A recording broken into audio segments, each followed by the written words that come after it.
হামের প্রকোপ বেড়েই চলেছে, আর সেই সঙ্গে বাড়ছে আতঙ্ক। অসংখ্য শিশু লড়ছে জ্বর, নিউমোনিয়া সহ নানা রোগে। এদিকে 24 ঘন্টায় হাম ও হামের লক্ষণ নিয়ে 11 শিশুর মৃত্যু হয়েছে বলে জানিয়েছে স্বাস্থ্য অধিদপ্তর।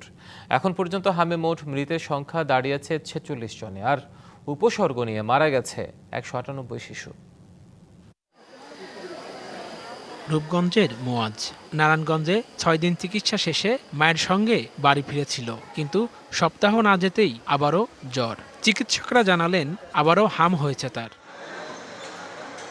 নিজ এলাকায় সঠিক চিকিৎসা না পেয়ে শেষ পর্যন্ত তাকে ভর্তি হতে হয়েছে রাজধানীর ডিএনসিসি ডেডিকেটেড হাসপাতালে। শুধু মোয়াজ নয়, তার মতো অসংখ্য শিশুই এখন এই হাসপাতালে চিকিৎসাধীন।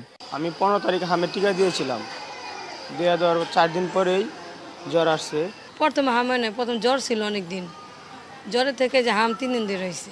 হালকা হালকা লাল দেখা দিত শরীরে, তারপর আস্তে আস্তে শরীর ফুলে যাইতো। তখন হসপিটালে নিয়ে গেছি, ডাক্তার বলছে যে হাম উঠছে। হাঁচি দিলে বাক্সে দিলে যেই জীবাণুটা ছড়িয়ে পড়ে সেটার দ্বারাই কিন্তু বাতাসের মাধ্যমে জার্মটা ছড়ায়, অন্য কেউ ইনহেল করলে হতে পারে। তো যে আক্রান্ত হবে তার আশেপাশে যে বাচ্চারা থাকবে, ইমিউনো কম্প্রোমাইজ যারা, তারা কিন্তু এটা আক্রান্ত হয়ে যাবে। সো তাকে যদি আইসোলেশন করে ফেলা যায়, একটা জ্বরের বাচ্চাদেরকে ক্রাউড এড়ানো যায়, তাহলেই বাচ্চারা নিরাপদ থাকবে। রাজধানীর বাইরের হাসপাতালগুলোতে প্রয়োজনীয় চিকিৎসা ও নজরদারি না থাকায় রোগীরা ঢাকামুখী, এমন অভিযোগ অনেকের। আমার বাড়ি কুমিল্লা মুরাদনগর। মান্নান প্রফেসর, তার ভিজিট 870 টাকা। সে 2 বেলা দেখে, 2 বেলা তার টাকা দিতে হয়।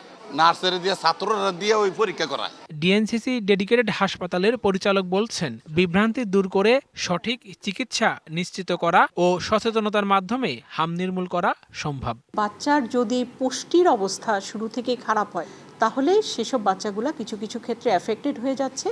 তবে সুখবর হচ্ছে, যে বাচ্চাটার ভ্যাকসিন নেওয়া আছে তার যদি কোনো কারণে মিজলসে সে এফেক্টেড হয়, সেটা খুবই হালকা পরিমাণে হয়, সামান্য পরিমাণে হয়।